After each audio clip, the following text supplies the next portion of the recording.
بانو كريمة بلوچ. ولدت بانو كريمة بلوچ في 8 مارس عام 1983 في دبي، الإمارات العربية المتحدة، لوالديها جميلة ومهراب.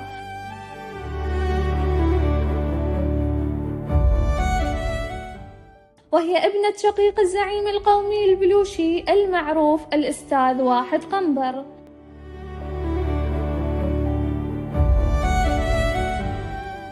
كما أن عمها الشهيد الدكتور خالد كان من أبرز رموز حركة التحرر البلوشية.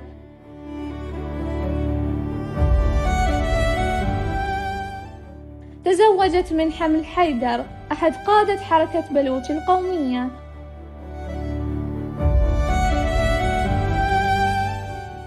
وفي 20 ديسمبر عام 2020 قتلت في مدينة تورونتو بكندا على يد جهات يعتقد أنها مرتبطة بأجهزة الاستخبارات الباكستانية.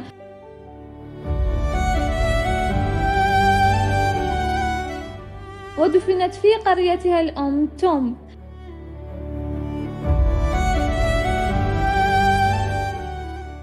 كانت بانو كريمة بلوچ واحدة من أبرز قيادات حركة التحرر الوطني في بلوشستان.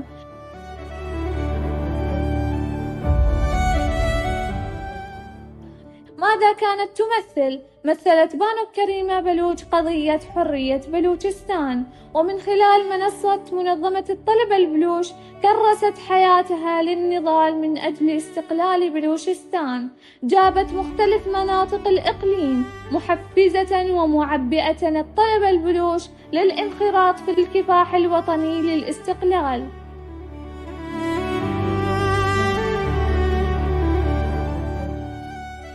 وعلى الصعيد الدولي رفعت صوتها باستمرار ضد انتهاكات حقوق الإنسان المرتكبة بحق الشعب البلوشي، وقدمت للعالم حقيقة أن بلوشستان أرض محتلة، وأنها لم تنضم يوما إلى باكستان بإرادة حرة، وأن الأمة البلوشية ترفض استمرار الهيمنة البنجابية.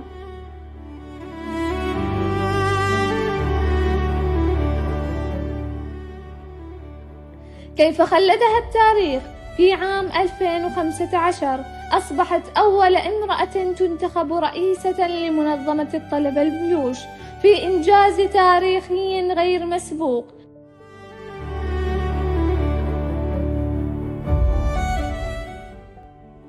كيف خلدها التاريخ؟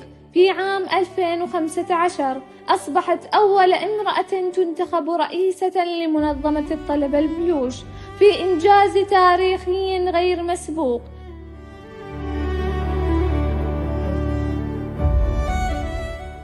لماذا أجبرت على العيش في المبنى؟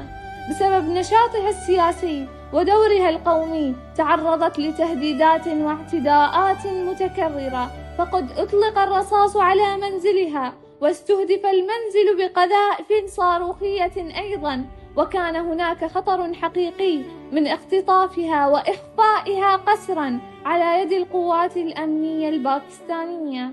وبناء على ذلك اضطرت في عام 2015 إلى مغادرة وطنها وطلب اللجوء السياسي في كندا.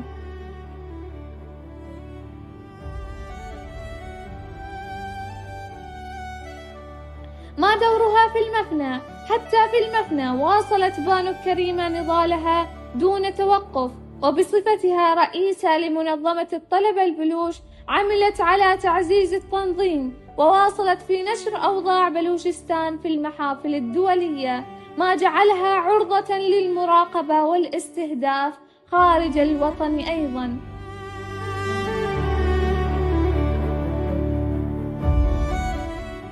لاحقا انضمت رسميا إلى الحركة الوطنية البلوشية، وواصلت كفاحها السياسي.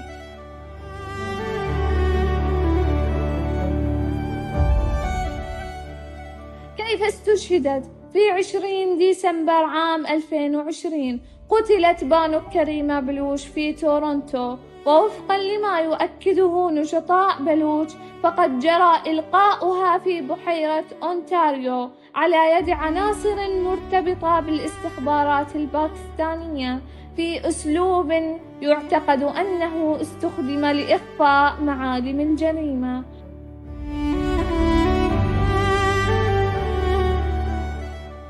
وفي وقت سابق من العام نفسه، وتحديداً في 2 مارس عام 2020، وقعت جريمة مشابهة في مدينة أوبسالا بالسويد، حيث عثر على الكاتب والصحفي البلوشي المعروف ساجد حسين ابن شقيق الشهيد غلام محمد بلوچ، مقتولاً بعد إلقائه في نهر بيرس.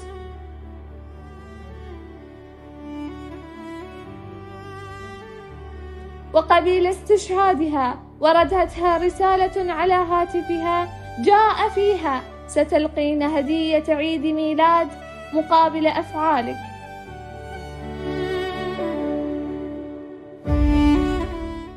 كيف ستخلد بانو كريمة بلوچ؟ تعد بانو كريمة بلوچ رمزاً من رموز الحركة الوطنية البلوشية، وقبل كل شيء نموذجاً ملهماً للمرأة، إذ أثبتت أن المرأة قادرة على الإسهام الفعال في جميع مجالات الحياة مهما بلغت التحديات.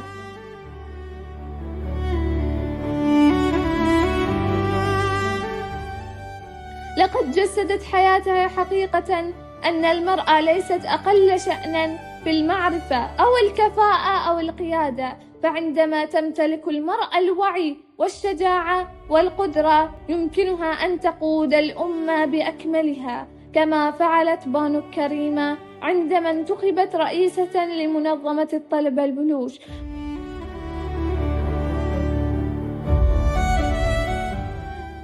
قد كرمتها حركة بلوچ القومية بلقب نور بلوچستان، فيما يخلدها الشعب البلوشي بمحبة واحترام باسم الأم كريمة، أم كريمة.